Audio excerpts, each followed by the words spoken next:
Hello, Sunlit Ones. My name is Tyler. And my name is Brooke. And this is Cosmere Conversations.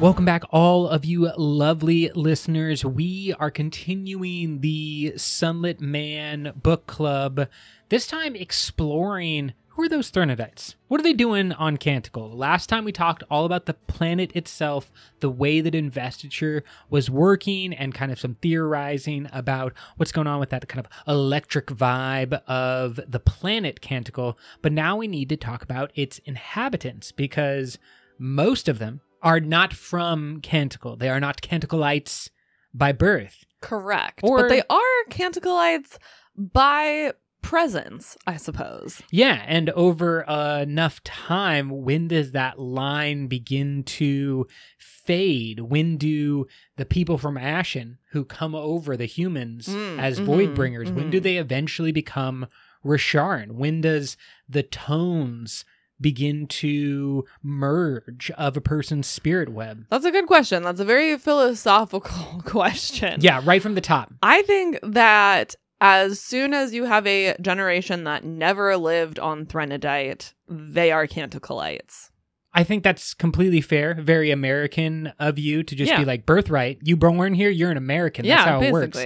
And it may be the same for Canticle, but we see Nomad turning into Zellian. Part of that is a acceptance and a change in his own spirit web and his own vibe in the Cosmere. So we also know that it's possible to kind of like force that situation. It's not only being born on the planet, but it also is the circumstances as well. Yeah, and has to do with your connection with other people, and that connection, that community is actually a big part of, I think, what defines this particular group of Threnodites.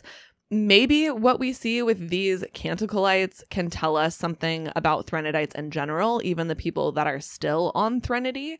There are still so many gaps in our knowledge where Threnody and its magic and its people are concerned. But this story, The Sunlit Man, gave us actually a lot of additional information and background on the Threnodites, Threnody, what has happened, and what may be the state of that system, both in the past and currently. Still a lot of holes, but fewer holes than there were before. We love when Brandon is able to answer some of those questions that years ago he raffoed, and now he's starting to supply the reading material for us all. Exactly. So let's start by talking a little bit about the history of these people and their exodus, their travel from Threnody to Canticle. How did they make that journey? Why did they make that journey? As a quick refresher, the Threnodite system is not a shard system. It has not currently a shard system.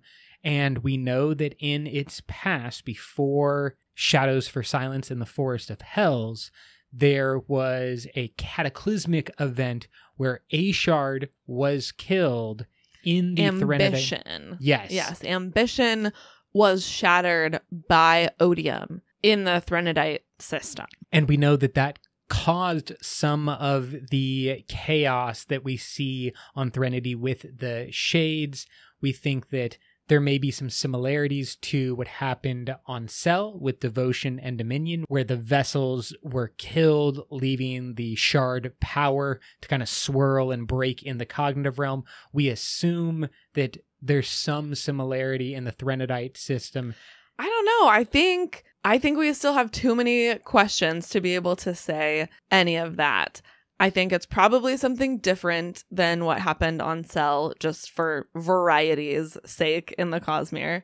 And I don't know if we can really say what all of the correlation and causation is between this shard event and whatever is happening on the planet of Threnody. Well, what we do know from Shadows of Silence is that there was an exodus from one continent to another continent, or one land area to another land area to escape the evil. And then they come to the continent where there are shades. Unclear if the evil is related in any way to the shades. Again, we just have way too many holes in our knowledge. We know that there was a migration on Threnody itself. They have now landed in this place where there are shades. And then some indeterminate amount of time after that, these Canticleites originally left. So we hear from the greater good, quote, "We came from another world, chased by an ancient force known as the evil." It's still there, he said, on your homeworld. I've seen it. Well, the manifestations of it. Wild, unchained investiture come to life with its own alien will, forming mountain-sized figures with impossible, unnerving features and unknowable motivations, end quote. And that's the first description we've ever had of the evil, which is a crazy description. Yeah, it definitely seems akin to the stone creatures from Rashar that, eventually we see on display in Oathbringer, but kind of, mythical in a way, or beyond belief. You have kind of the normal things going on with like the fused, but then there's also these beings and these creatures, and in this case, these evil, these mountain-sized figures that are, able to cause a bunch of destruction, leading to an exodus from continent to continent, but also it seems an exodus from the planet itself. And we don't know how many people fled and in what directions they fled. There could be other enclaves of Threnodite people throughout the Cosmere. I think that is safe to assume. They left the planet actually not even because of the evil, which is what we probably would have thought, but their actual, at least their perceived or remembered or stated reason for leaving is that they left because there was too much infighting among the people. Everyone was arguing. There was a lot of conflict, a lot of hatred. And so this specific group fled, decided to leave the planet because there was just too much conflict happening. When they left, then there was even more arguing and conflict within that group of immigrants, or emigrants, I suppose, in this case. Mm-hmm. And that group then split further.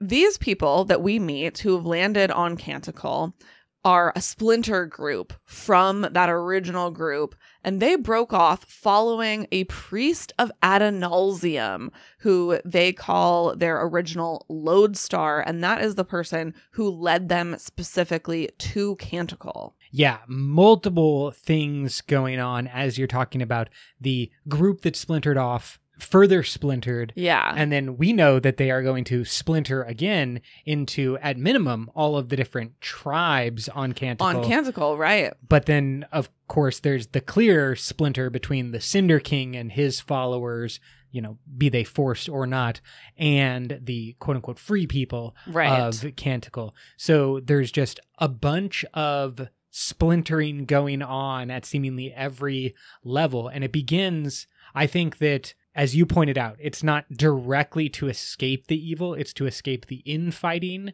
that's going on in their society. And that might be due to the evil. Exactly. Right? Like, because they are under so much pressure, it's causing all of this tension within the population, which is interesting to then compare to the Canticleites, who we've even got a quote here, I'll see if I can find it, about how the pressure that they are under actually draws them together and brings about their really beautiful sense of community and support. Yeah, let's go over to that bit from the text. Quote, "In many places, a struggle for survival brought out people's most brutal aspects. Yet among this group, he saw something remarkable. Was it possible that being forced to always move, being forced to work together for survival, had forged them into a society that didn't have time to kill one another?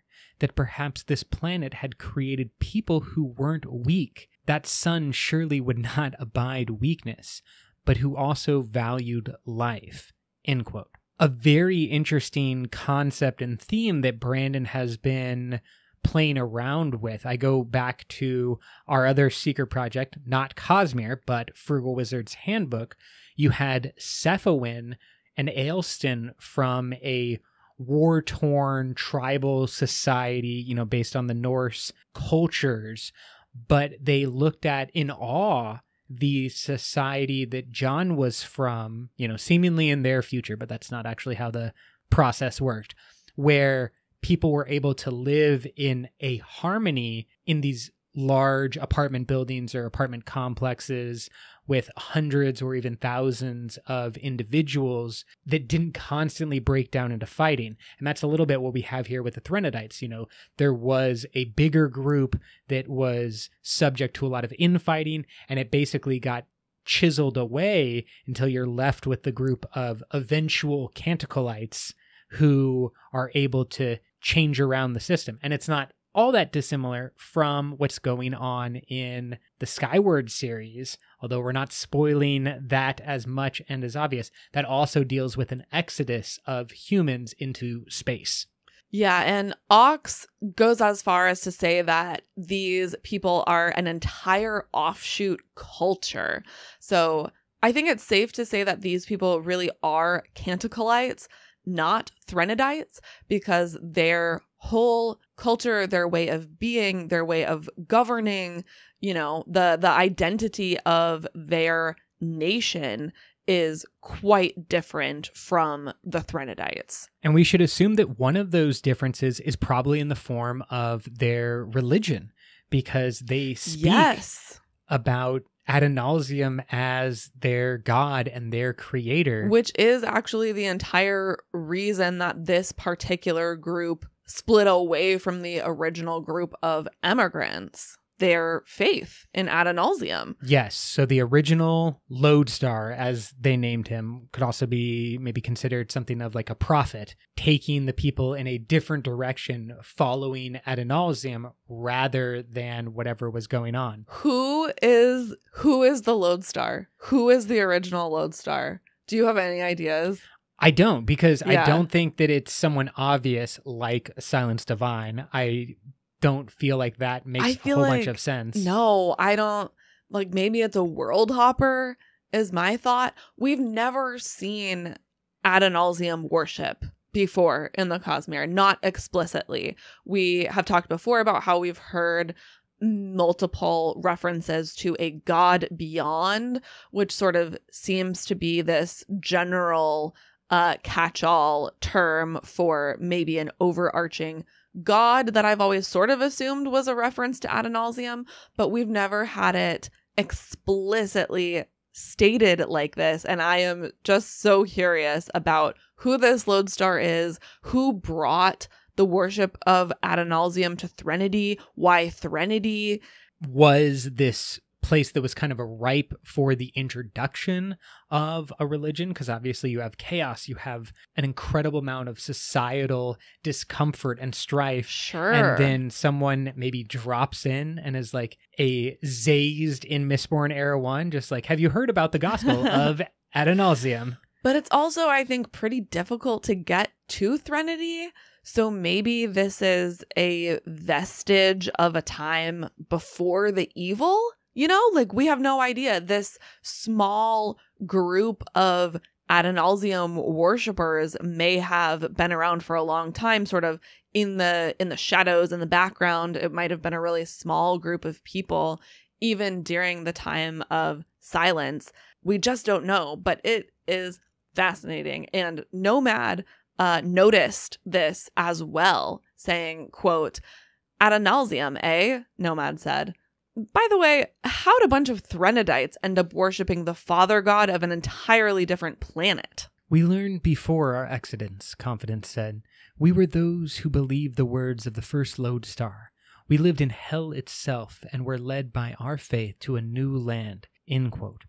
And then Ox says, quote, the cynical squire wisely chooses not to explain to these people the sad reality of their god's demise some 10,000 years before, end quote. There's a lot of weirdness in the explanation, but we also are kind of dealing with this across the Cosmere, where so many different people, whether they are followers of autonomy who are, the men of red and gold invading Scadrial, or they are the Scadrians who have kind of churned through a couple of different vessels and controllers of those powers. All of these things across the Cosmere, all of these religions across the Cosmere are secondary to what we have to imagine was more the norm in the past of a worship of Adenalsium. And so, as you were saying, I'm curious if this was a dormant thing that has always existed, or if it is a new emergence, a kind of remembrance that was brought on by some other action, as if, someone out there said, we need to unite them, and then across the Cosmere, there's a remembrance of when things used to be united. A little bit of chicken and the egg. Yeah, I mean, my thought would be that this would have to come from somebody from Yolen who survived the Shattering. We know that there are clearly still many people who survived the Shattering who are originally from Yolen. I guess we don't necessarily know whether or not, for example, the Shodel emigrated from Yolen to other planets before the Shattering. Mm-hmm. Maybe that is how they ended up, near Yumi's planet and in the cognitive realm when we see them, and all of the other places that they've been popping up these days. But there clearly are Yolenites, Yolinians, roaming the Cosmere. So that would be my biggest guess if it did come from outside the planet. But this group of Canticleites are, as the greater good says, on an eternal pilgrimage. They clearly, in their past, and both their distant past and their recent past, have done a lot of moving around, making new homelands, becoming pilgrims. And it reminded me of the Long Trail. Yes, the Iriali. Yeah, we were just talking about in regards to the Iriali. And I don't know, is it a weird coincidence that we have two different nations that are moving from land to land to land? I do think that there is some level of coincidence, but I also feel like we have so many examples because this is a Cosmere story. This is something that's, felt universally. Even the 17 original killers of Adenalsium begin in one place and then spread out. There's an exodus from that place. Yes, True. They are the superpowered shards at this point, and Hoyd. But I think that there's always this kind of expansion? Yes, a little bit of expansion, exodus. It is also one of the origin stories of the Mormon faith that Brandon is a part of, where those people were constantly pushed out of areas in the eastern United States, and they had to travel, losing their founder in a death and a cataclysm, a terrible moment, and then for other people to pick up and continue the trail. Well, and obviously, not too long before that were the original pilgrims to North America. Exactly. And that's, like a follow-up version of the Pilgrim story is from the perspective of Mormons, people who were continually seeking out that promised land or that area where you could start anew. And so I think that we feel all of those echoes. Some of those are purposeful. Some of those it makes a compelling story if a group of people is moving from one place to another. But I think Brandon is bringing all of these aspects because it makes a great societal story. It's Yeah. a compelling argument for why things are the way that they are. And in this case, it's compounded by the fact that even on Canticle, they continue to move, right? They continue to migrate, now not yearly or every century, but every day, every hour. And so this leads them to be called refugees among refugees. And not only are they seeking refuge from the very nature of the planet and their environment, but they're also trying to seek refuge from the Cinder King. Yes. So they're being persecuted in, multiple levels deep. And what started as an exodus from a planet, trying to get out of that strife and conflict, has only entered them into a never-ending hamster wheel of strife and conflict brought on by the planet itself and the events that we see leading up to the rise of the Cinder King. And we are left with, at the end of the story, a little bit of hope that they have got some breathing room, some, renewable energy resources that can kind of slow down that constant stream and that constant stress that they have likely been under for, at this point, several decades, if not hundreds of years. Yeah. And the Cinder King is gone. And so I think my dream for the Canticleites is that they are able to unite, or at least have some kind of pact working relationship with the other peaceful tribes on Canticle, and take this beautiful community that we see in the Beaconites and sort of spread that out, and that we can have one shining beacon, forgive the pun, of peace and beautiful community in the Cosmere, because everyone else seems to be going in a bad direction. And I just like the idea that the Canticleites are going to bring that good energy. Yeah, I think that's actually a great call, because how awkward in some respects would it be that a planet that is so deadly and so difficult Totally is where the concept, the beacon of peace, emanates from throughout the Cosmere. Especially if they're able to harness the electricity-like power of the planet and then literally become a beacon. What? There's a lot of potential, and there's so many interesting things going on with the Canticleites that we see their culture both from the external viewer as Nomad, and then also from Rebecca and the greater good, and even Elegy a little bit. It gives us an insight into what is going on. And so I want to just kind of like take us through the culture that we see, the technology that we see, and the use of the shades in their technology, all that stuff. Let's just kind of break down a little bit of the Canticle people as we see them in the Sunlit Man. Great. First, of course, we have just their appearance. They wear clothing very similar to American pilgrims. Their clothing is very conservative and usually includes big hats as well as gloves that they wear all the time, even while eating.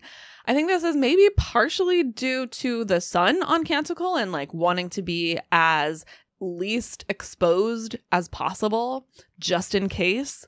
But then also, of course, probably partially due to their intense connection with each other that facilitates that exchange of investiture really easily via touch.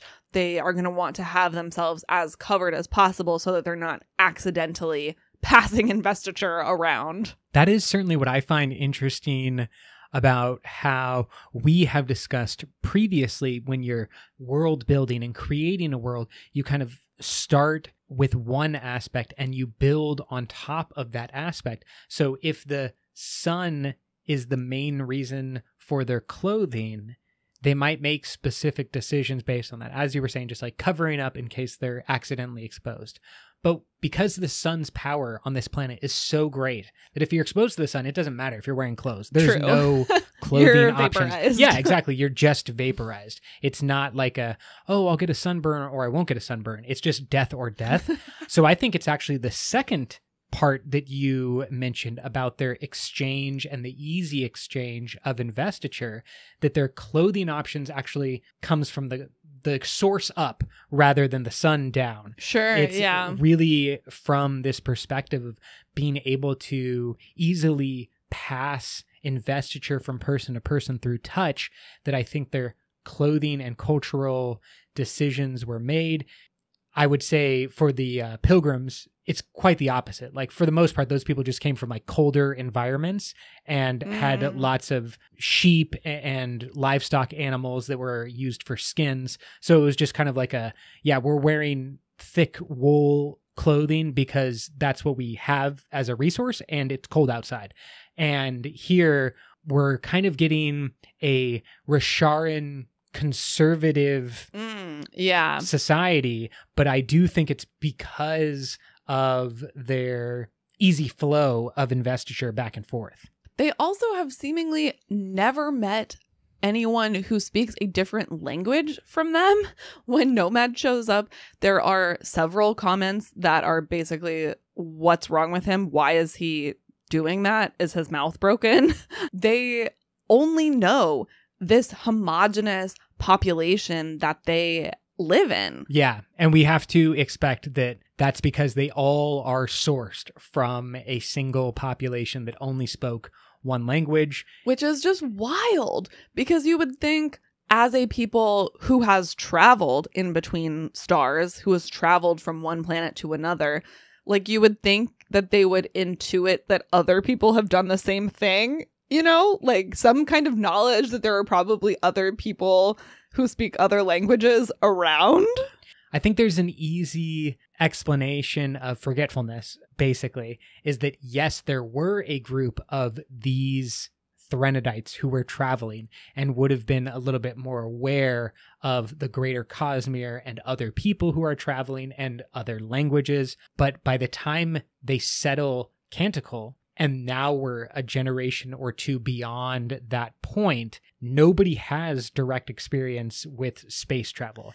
And there's simply a aspect of what you don't know doesn't hurt you, or what you don't see and aren't exposed to isn't in your mindset. And I'll say the greater good, so the elder people in their society do seem to have more understanding or more openness to what Nomad might be. You know, when Nomad first shows up, at least one of them is kind of side-eyeing him like, I think I kind of know what's going on here. I think that you're speaking a different language. I think that maybe you came from somewhere else. There's at least a hint, which, as you're saying, indicates that those who are older, who maybe remember a time before Canticle, or at least were closer to the time that they came to Canticle, have a little bit more knowledge and openness to that.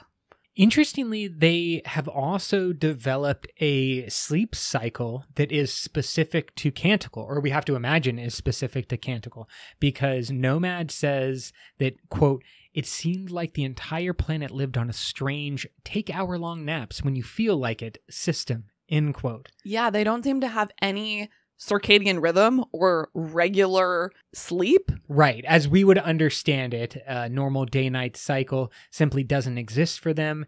And I think that there are some animals here on Earth that have no pattern at all. Not that they don't have no pattern at all, but for example, like things that are always living in a cave where it's not light specific, or deep in the ocean where you're just not having a day-night cycle.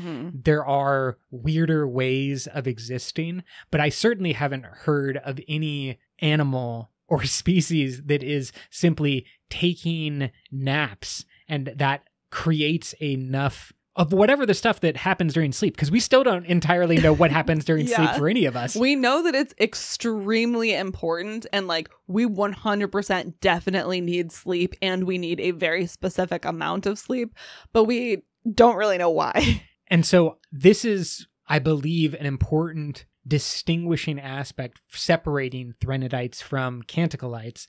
I don't think that you could drop a normal person from any other planet on Canticle and then just, in a couple of weeks they'll get used to it. I think that this is a specific difference. Maybe it is investiture influenced in some way. And it's not, I think we should say, just a function of the fact that days on Canticle are shorter, are different than an average day, because if that were the case, you would expect that all Canticleites would sleep for whatever, 5 hours or something, half a day every 5 days, right? That's going to add up to basically 25 hours of our time, which is about a day. And then they would sleep for a sort of normal amount of time, and they would all do it in relatively the same cadence.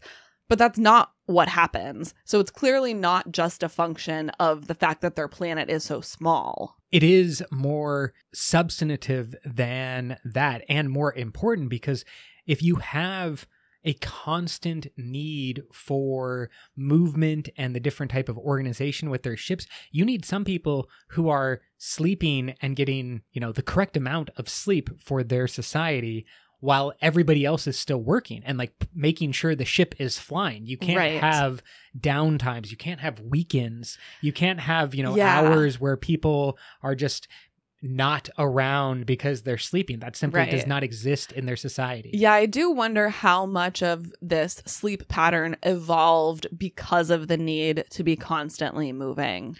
Yeah, it seems like it would be an example of forced evolution. Just like, you're going to do this in one generation or you will die. And those of you who are not able to do it, I imagine there's some really sleepy grandpa in the first group of people who've arrived on Canticle, and they're just like, I can't do it, man. I need to sleep for a good 8 hours. And he was the first one that got sacrificed to the sun. Exactly. Instant sun heart is what we call you.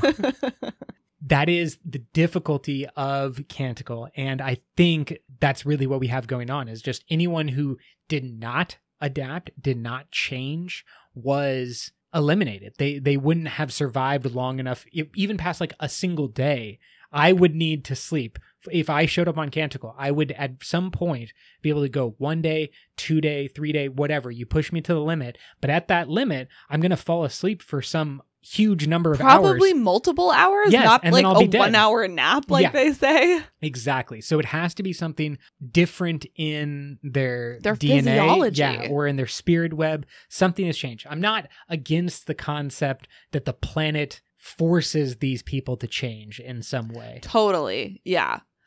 Before we get to the technology that they have access to with the chorus, let's just touch on some of the more mundane technology, or is it, that they have, that Nomad witnesses. They have radios that they use ship to ship, but Nomad says he isn't sure that they're actually using radio waves. It might just be translated that way through his connection, his capital C connection that is translating for him, because that's what he's familiar with.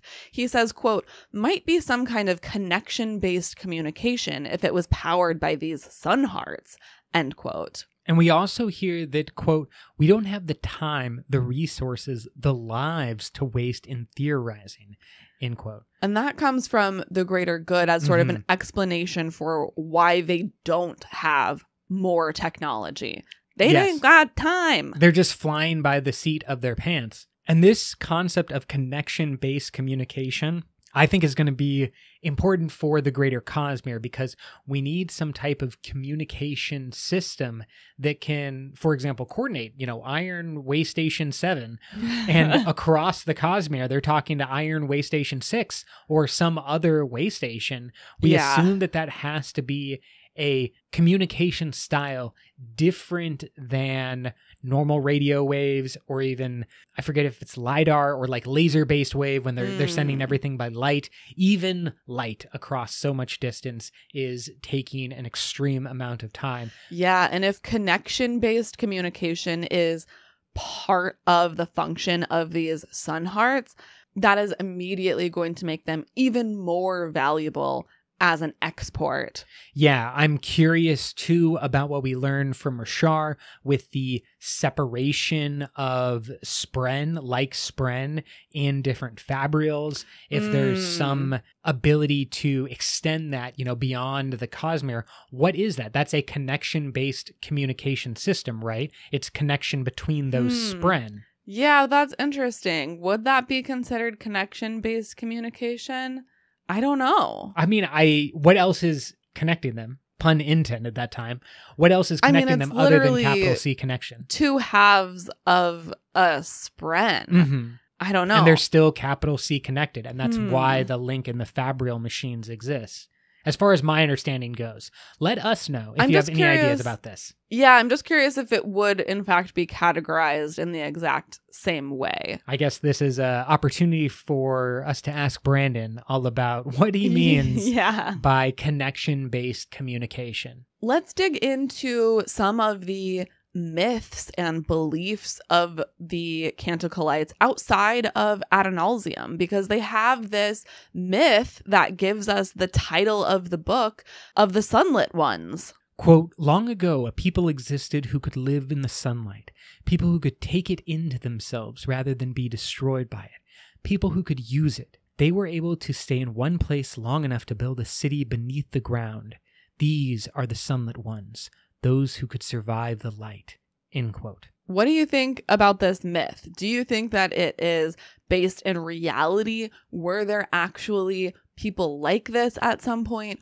Or is it a complete fabrication based on sort of hope by these people living in this violent environment? I would lean towards the latter. I would say that this is more a hopeful idea rather than something based in myth. I think there is often, when it comes to religions, there's both aspects. There's hopeful ideas of the future, and there's also stories that are passed down for generations and then codified in your religious text or whatever it happens to be, that are actually, accurate to something that happened in the past. Which I think is more the kind of story that we have seen normally in the Cosmere. Yes.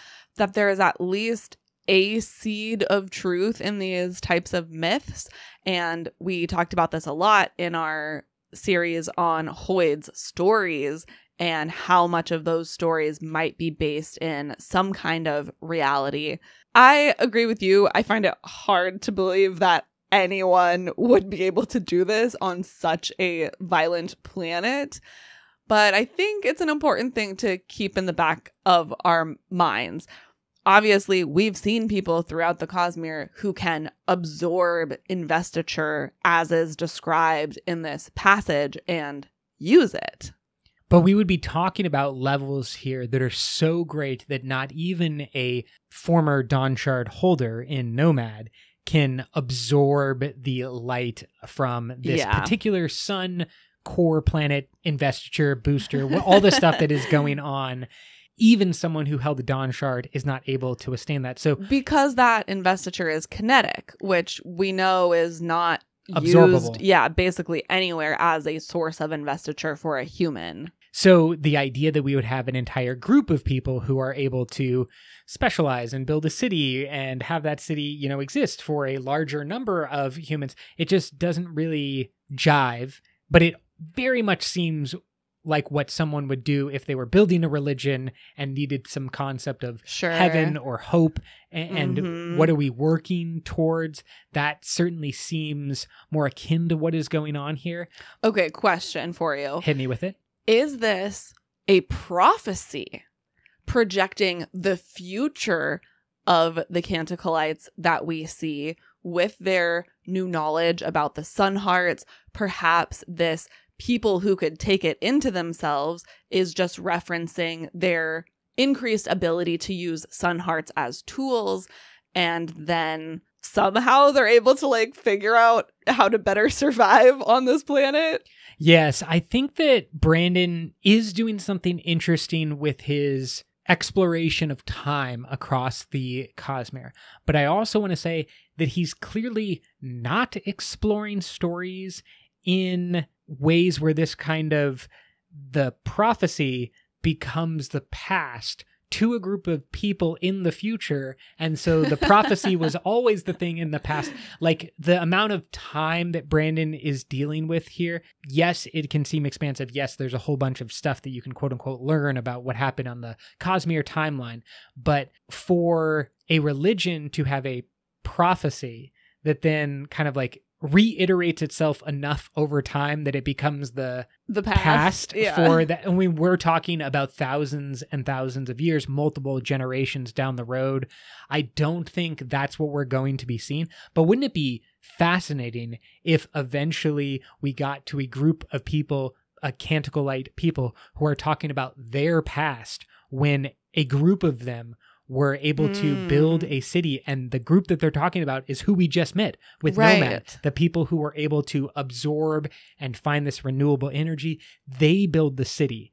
They build they are the Sunlit Ones, as Rebecca claims to be at the end. Exactly. She is setting up the aspect of religion in herself. Like she becomes the Sunlit One that everyone in the future is talking about. Yeah. It would be fun if things were like that. The amount of time that would take, I think, is unrealistic to expect in like a follow-up book. For sure. I'm just throwing out crazy ideas. I love it. You're taking on my role in this podcast. It's really great to share the love. Related to this, Contemplation also says that she believes that there are places on Canticle where the ground is solid stone and it does not liquefy and change with the sun. And that those places are the places where these theoretical people could have dug into the earth and created, you know, a little den, a home of some type. And the aspect of this planet that creates the reverence that she feels for solid stone that never changes just reminded me of the Shin and how the Shin worship stone. I don't necessarily think there's actually a connection there. It just sparked in my brain. I think that's a perfect spark. And this is exactly what we were just talking about, is there's probably something in the past that Contemplation is remembering about the planet itself, like an actual geological change, some type of incredibly dense or hard part of the earth that is not liquefied in the same manner. That could be what I would imagine the original. If I was on the first group with the lodestar circling the planet, I would be taking readings on all of the different areas of the planet and be like, we're going to land here, here, and here, because these make good, solid foundations for us to start a society. Now, we have no idea how their society actually began. They could have crash landed. We don't know. But that's the type of thing that I would be trying to find out. Where are there resources in the planet? Where are certain things safer or, you know, more dangerous, and we avoid those places? All of this kind of makes sense in my mind as, oh, we're going to recall or remember these places of stone. And that seems realistic. And then they build on top of that a story about like, that's where the Sunlit Ones build their societies. Would that exist in the poles? Like, would the poles maybe get less sunlight and therefore stay more solid? I don't want to pretend that I can be an expert on the geology of a fictional planet, but I'm going to say that Canticle is so weird that there's really no easy explanation that we could have of like, on the poles, this will definitely happen because of these other factors. There's just too much going on. The planet is not normal. It was created, as we talked about in our last episode. There is not necessarily an easy kind of 1-to-1 ratio about like, well, in normal planets, this happens. I don't think that applies to Canticle at all. So anything could be happening anywhere on the planet. Yes, it could be at the poles, or it could be right along the center of the planet for whatever reason. Yeah, it just seems so unbelievable that they could even have a myth like this when it seems so obvious and so intensely obvious that the entire planet is melting every 5 hours or whatever. And Nomad sort of ascribes this to potentially other world hoppers. And I do actually wonder if some of this myth of a never changing place underneath the earth is maybe a reference to the first coming of the Scadrians. Maybe not. But here's what Nomad says about their Sunlit One's myth. Quote, he doubted their lore actually ascribed such specific powers to the hero. These kinds of legends tended to be vague. Too many places had them, and too many, to his chagrin, had been created either by intent or accident by his master. Wit had a habit of starting conversations. End quote. It certainly would make more sense if there was a Wit-esque person in the distant past that was like, yo, don't come around here. This is my place. This is my area. And that turns into a story of like, oh, that's the land of the Sunlit Ones where we are not allowed to go because it's got, Wit's home base or, extra backup spot. Or again, just the Scadrians, if someone, as they were flying past one day, happened to see a group of people embedding their research spaceship into the Earth, that would stick with you. And it could be the kind of situation where one person witnessed it and tried to tell people about it. And, no one really believed them. But over time, the story got told enough that it was turned into a myth. I certainly agree with that. And I think that it's likely, I'm bummed that Brandon said he would be unlikely to write a sequel to The Sunlit Man. But I definitely want to know more about Canticle, what happened in their past and what could happen in their future, because we also have a bunch of interesting uses, kind of like technological, fabrial, magical uses of the shades, the once upon a time most dangerous thing on the planet of Threnody now seemingly is a 3D printer-esque device that's just cranking out all of their needed materials. And we got a little bit of a more specific definition of shades. Quote, Threnodites, they have this phantom echo to their souls, a sort of smoky shadow that lives on after they die, end quote. I don't think we've ever had really an explanation like this of what the shades are, and I find the description as a phantom echo very different and captivating. It certainly is captivating. I have a possible explanation, but I don't know if in any way it is correct. But this concept of a shade or a shadow of the soul reminds me a little bit of the horrific descriptions after the atomic blasts and Nagasaki and Hiroshima in the Second World War. You have descriptions of people who were standing with like a wall behind them.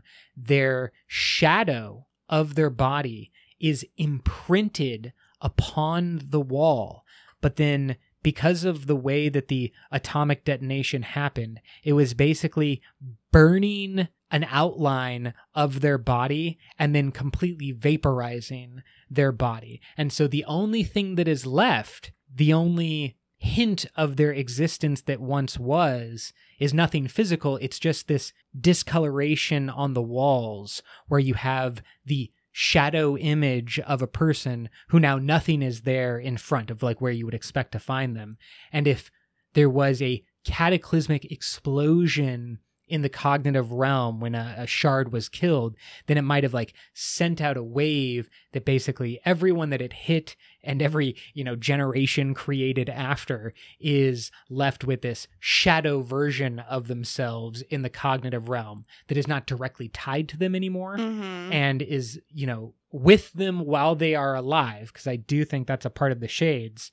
But then I think it's just part of their spirit web. Exactly. So like if their spirit web exists outside of their physical body in some respect, then this like my concept of an explosion creating a shadow version of that, a thing that is able to exist outside of their physical body as well. Right. So like if a spren is a splinter or a tiny piece of investiture from a shard, I mean, when are splinters created? Often during some kind of explosion or cataclysm or impact of some kind. If there was a cognitive realm impact that created a bunch of splinters that sort of went out like shrapnel. Yes. And attached themselves to the spirit webs of the Threnodites, just the way that a spren is attached to the spirit web of a person, then maybe that is the explanation for this extra bit of investiture that they have. It doesn't really make sense with why it would be physically genetic, like why it would actually be passed down, really. But maybe. It definitely falls apart the most when you're talking about multi-generational. Yeah. The only concept that I can have is that there is some aspect of like radiation, but in the spirit web, where a mother can conceivably pass on like genetic traits of being near Hiroshima or being exposed to a tremendous amount of radiation can be passed on. Something like that would have to be happening, is basically a trauma was so bad in the past that it sticks not with someone's genetic information, but with their spirit web information. Right. And that which is the also thing that's able on. to be transmitted through physical genetics. Right. I don't think we have enough Cosmere geneticists and spiritual realm experts to say that those are directly linked. Totally. But that's basically what we're pretending to be now. Yeah.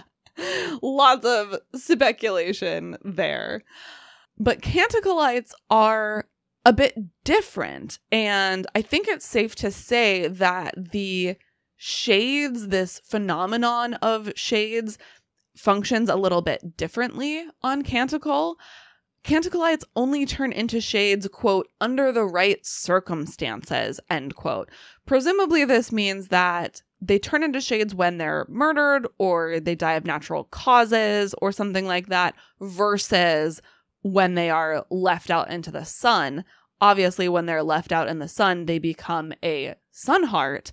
And presumably that extra bit of investiture that would have created a shade is also mushed into the sun heart and is not free to then roam Canticle as a shade. The shades from Nomad's descriptions sound like this, quote, green eyes, then red when they want to feed, a complete lack of memories, end quote. This concept of a complete lack of memories, I think, is disputed or is, maybe being misunderstood by Nomad, where in Shadows for Silence, we see a little bit of memory held over. Just a tiny hint at the very end of that story. So it's certainly not fully confirmed, but I think there is a question as to whether or not they really do lack memory. It sounds to me a little bit like what Vasher is talking about when it comes to Returned, where allegedly there's no memory after you are a Return. He, quote unquote, doesn't remember anything from before he was Vasher. But then he's also holding that rock as if it holds some memories or is, something important to him from a previous life. It could have just been important to him in the last 300 years that he's been alive. It definitely could have been important. But we, at least from Nalthis... The better piece of evidence for your argument is that we literally see Lightsong remember. Yes, exactly. Yeah, so Lightsong has a connection, and he's like cheating a bit because he has his brother around in the form of Scoot, who's kind of like reminding but not reminding him, as like trying to play it subtle, but is actually his brother. It would be hard to forget if your brother was sitting in front of you. But it's just a case study for the fact that it is possible to remember. And that's what I am saying with the shades too. I think it is possible that they have more memories. And actually, this is a good point, because the shade that we see maybe remembering things is the shade, I believe it's Silence's mother? I or think is so. it her husband? I think it's her mother. So it would be the grand... Who is like, and the shade is living in her house, home, yes. in the presence of her family members, obviously. So similar to Lightsong, maybe the presence of those people that it has a connection to, Yes. capital C connection, facilitates the recovery of those memories or facilitates the ability of that being to maintain some sense of identity. Mhm. This might also connect to the lifeless. Yeah, Is that definitely. what they're called? Yeah, yeah. Unalthus? Because we see Claude, aka our Steel, also have some kind of retaining of identity and skills from his life before becoming a lifeless. Yeah, it's not a tabula rasa, a blank slate type of situation, though it's sometimes portrayed that way by people in world. Right. And that's what I think we have with these shades, and especially when it comes to the shades that are being used by the people of Canticle, because they're using them in an interesting way. Yes. Well, and I think that there is a difference. I think that they're similar to how the Threnodites that left Threnody became Canticleites and are now genetically different, a completely different population, genetically, culturally, etc., from that original group of Threnodites. I think that the shades are the same. Truly, I do not believe that the shades on Canticle are the same as the shades on Threnody. To be fair, maybe things have just changed a whole lot since the last time we saw Threnody, and shades have changed and what they do has changed, but these are shades like we have not seen them previously. Yeah, so let's call them something different, because this is the chorus from Canticle, and that's the distinguishing factor that we'll use.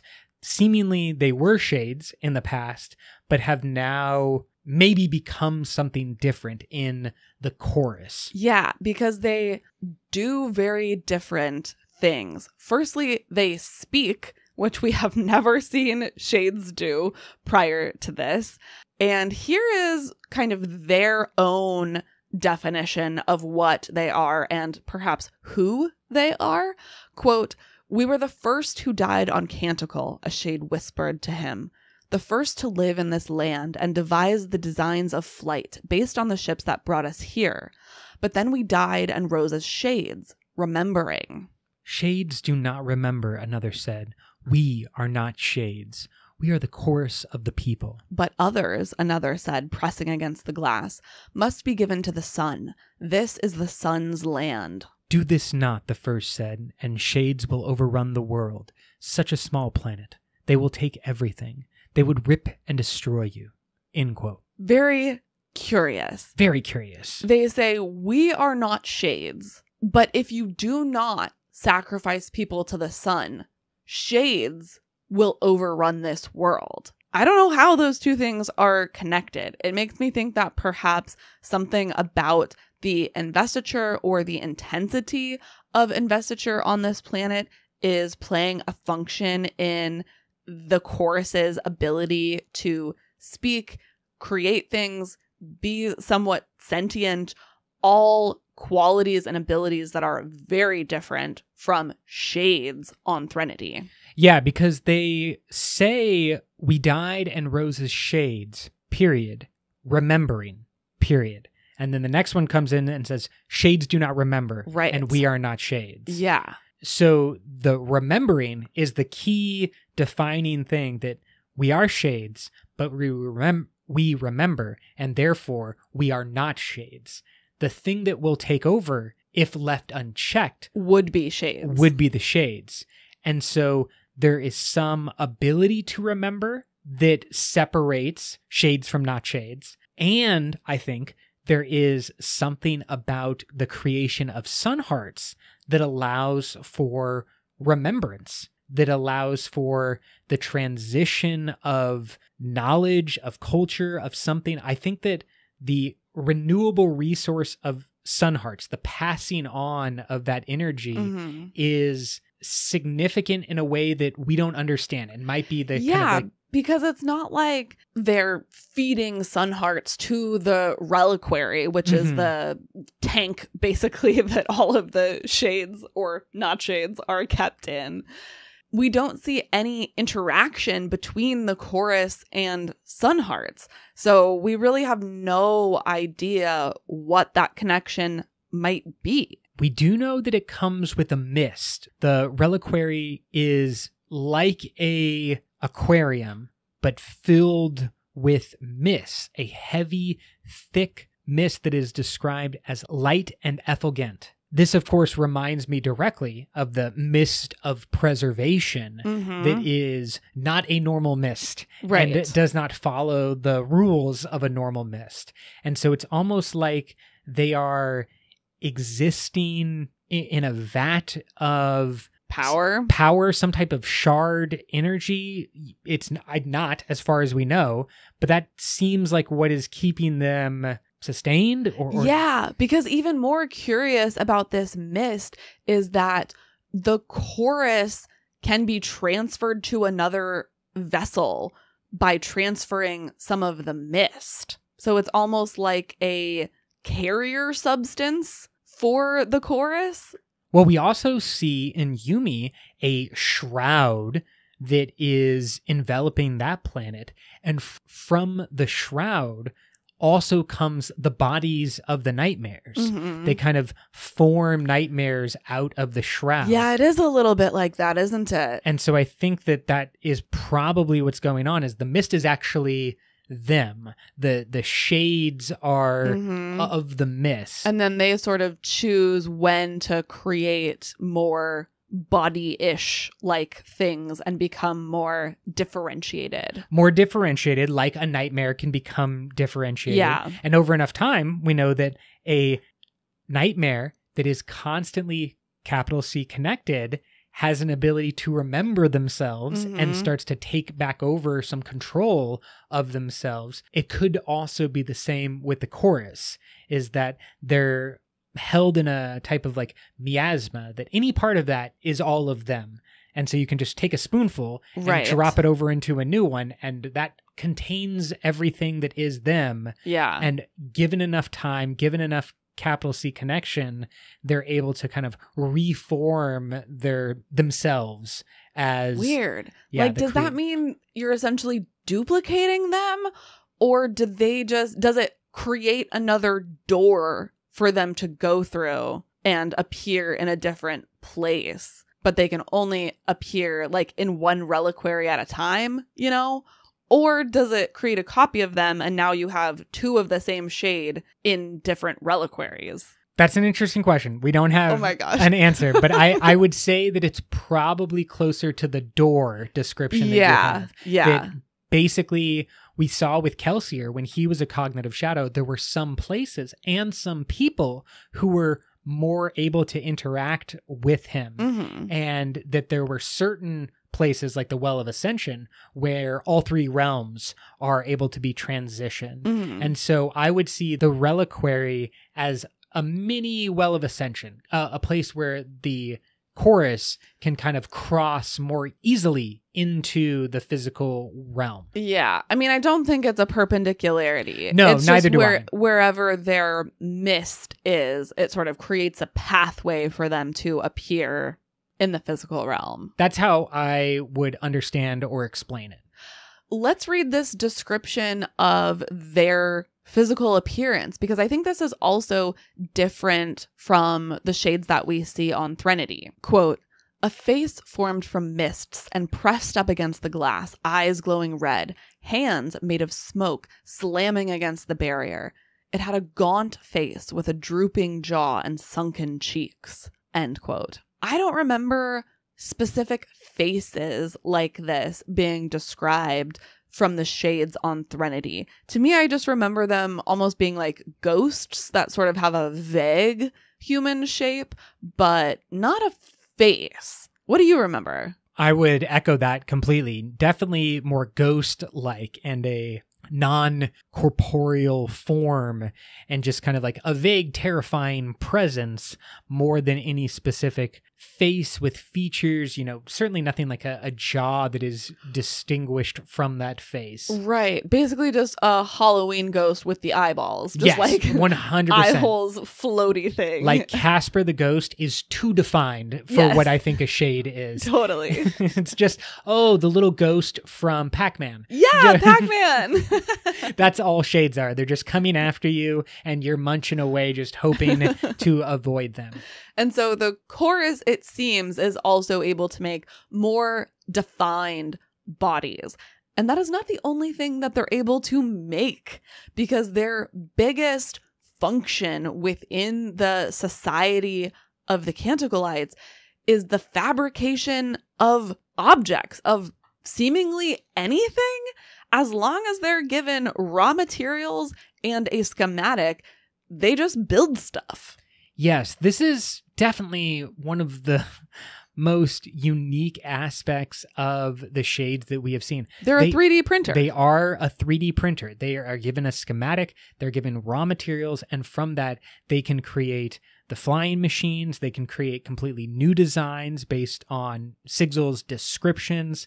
They don't necessarily need to have experience with the creation. So you could have anyone show up with the schematic from off-world or anything else, and they should just be able to print that out as if it is a computer. I think someone does say that they are faster. Yes. If they've done the design before, but yeah, they can build completely new things as they do with Nomad's design. When Nomad gives them his schematic, the chorus is said to be given at the same time copper, iron, and a variety of other metals. And obviously, when we see specific metals called out, we notice this in the Cosmere. Certainly, both copper and iron have their specific tie-ins and their specific uses in Fabrials. And so are the chorus simply the greatest Fabrial makers in the Cosmere? Are they putting Navani to shame out here with or are they the end result of something like many generations of Fabrial makers? I just, it is mind-boggling to try to put together all of these pieces from the couple of different puzzle pieces that we have been given. We haven't been given the whole picture, and we're trying to find a way that all of these things can fit together. Auxiliary thinks that this is more similar to the way that a spren can manifest as metal. He says, quote, "I think they're building it like I build things from myself," Auxiliary said. "You've seen this before. You use it every day, Nomad." You don't absorb raw materials and spit out permanent devices, end quote. That phrase, permanent devices, reminded me of what Yumi helps the spirits do on Komashi. I guess those devices are not always permanent. They can last for some duration of time, possibly up to years. I think that they are not technically permanent, but it reminded me a little bit of that. However, I don't get the impression that the chorus is putting themselves into their creations, because they must have the materials supplied for them, Right. It's not like you give them a schematic and then out of nowhere they pop out an engine in the same way that out of nowhere Auxiliary can create a spear. Exactly. I think Auxiliary is kind of sacrificing himself, his body, for the creation of something physical. And then as soon as he wants that body back, the object disappears, whereas the chorus is creating things that are completely detached from themselves because they're just the raw materials organized in a specific way. So we should probably see the mechanism of creation as similar. So are they manipulating axial connection and on a molecular atomic level breaking these things apart and then using the atoms to build new things? That's what I think needs to be happening. Whoa. Either they're doing that at the atomic level or they're doing that like 2 levels above the atomic level. Sure. But they're definitely taking raw materials and organizing them into finished products without any type of machinery. So like, yeah, we could pretend that we know the exact point where they begin, but let's just say like, yeah, they're breaking this all down to the atomic level and then they're rearranging things as they see fit. So clearly this is more advanced technology than we've seen throughout the Cosmere created by any people. It's definitely more advanced than anything that humans have on Earth. It is some type of understanding of the way that things work together. You have to, even if you have schematics, you have to kind of understand how the materials will blend and shape together. And that, I think, is what the chorus is bringing. They have some innate understanding of the universe, maybe because of what they are as the chorus, as shades that remember, but they are kind of like able to see how things work together. Well, and then they're also able to change shape, without any tool to soften the metal and to bend it into different shapes, to break it apart and create different things. So they kind of have to be doing it on like an atomic level. Maybe of important note is that the chorus could be doing this with song, could be doing this with a Rasharan-esque influence. That's interesting. Yeah. We know that vibrations, wavelengths are important in the Cosmere. Could they be using the vibration of Canticle, the tone of Canticle, to manipulate these things? Because, of course, their name goes along with the musical naming convention of the Threnodite system that we spoke about previously. And the chorus, of course, is also the group that sings the songs, and that ties into their role as historians. They're remembering.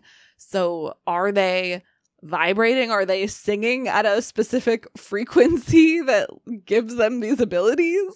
That's what I am beginning to think is going on, especially after we see things like plants being supported in their growth. It's not quite like molecularly changing around the plants. On Canticle? On Rashar, sorry. Oh. On Rashar, we see that songs are able to like influence the growth of plants and kind of encourage them to grow in a more robust fashion than they otherwise would. To me, that's kind of similar to what's going on. You're encouraging the metal to be in a different shape, to be in a different form.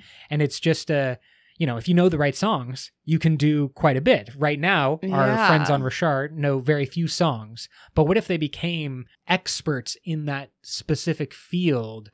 Would they eventually have the ability to completely rearrange raw materials into finished products via song, kind of similar to how the singers change forms? They're able to literally rearrange some aspect of their molecular makeup so that they become bigger, stronger, fat, or they grow new organs, all that jazz. Is that what is able to happen with the chorus?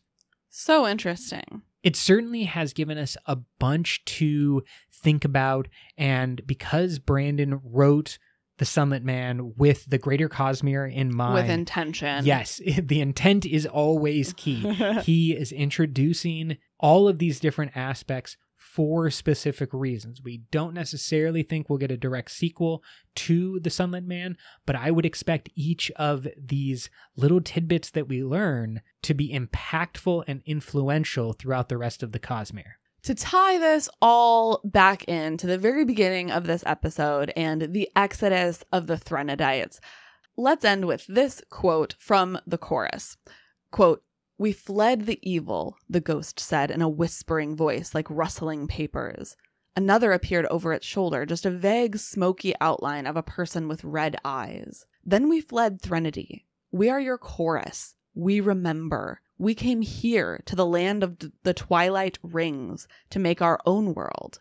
Do not forget. Adonalsium will claim us eventually. Live and remember." End quote. To live and remember, to pass on the stories, to pass on the myths and the legends of people like Nomad, and to make new legends like the Sunlit Ones are going to do on Canticle. It's been an exciting series of secret projects, but I certainly think that the Sunlit Man leaves us with the most to chew on and the most to return to, especially when it comes to how are these different forms of investiture, these different spren, these different shades, how are they all interacting and what are they capable of? Because it seems like we don't know that much, and we think that we are so well informed after many years in the Cosmere and kind of getting exposed to all of these concepts. And then Brandon comes in and mixes that up all around, and we're left afloat. We're left to wonder again and try to piece together the new information that we have realized has been happening this whole time. Thank you so much for sticking with us. Thank you for returning to this book club series. We've got one more episode of the Sunlit Man book club, so tune in next time for that. It'll be all about, of course, the Cosmere connections. We're talking about the Night Brigade. We're talking about the Scadrians. All of those intriguing topics that you've been waiting for will be in our next episode. And until next time, life before death, strength before weakness, journey before destination.